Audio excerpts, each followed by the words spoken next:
Hello, my name is Zeiler. I'm broadcasting here from my first submission for HIUS 512, Dr. Smith's American Revolution class. This is coming from Pennsylvania, where we are still counting votes.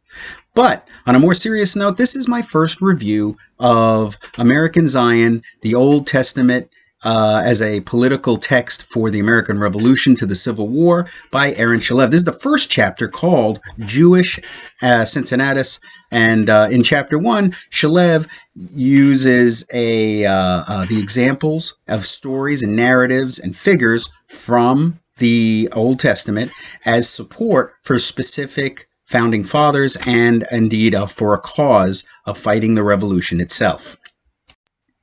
As an example of how founding fathers were, the founding fathers like George Washington were seen as an example of stories from figures and narratives from the Old Testament.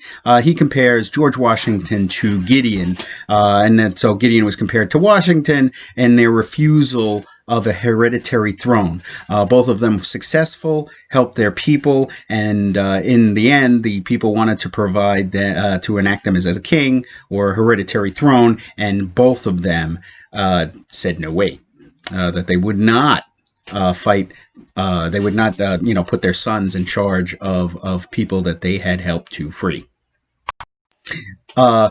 There were specific examples like stories and narratives, but there were also just fundamental belief systems, like, for example, the Protestant doctrine of sola scriptura, in which by scripture alone, this idea was universal in the American colonies after the Great Awakening, for the most part, and they saw that the Bible was seen as literal truth, and so these biblical narratives were truisms, and using other founders as representations of those stories, the American Revolution was given a divine and providential purpose.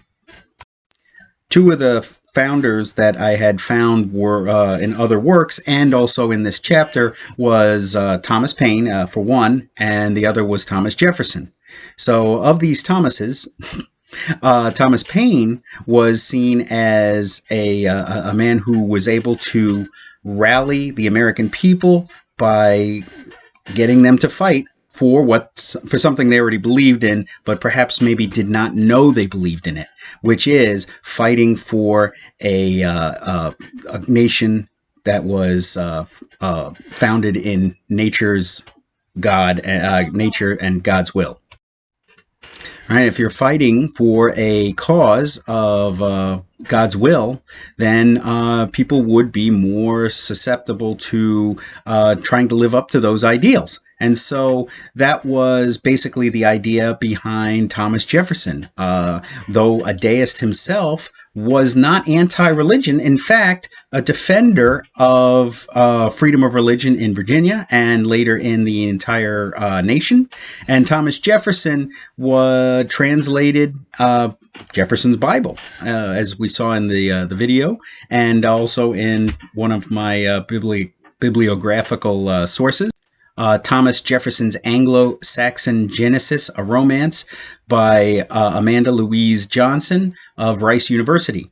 And in that piece, Jefferson, towards the end of his career and towards the end of his life, was translating the Bible and found Genesis itself very interesting and translated in an Anglo-Saxon romantic style to help his countrymen in this new nation in the early 19th century be able to live up to the ideals of a new nation and to this new land, and even, can I say, an Eden in which they found themselves.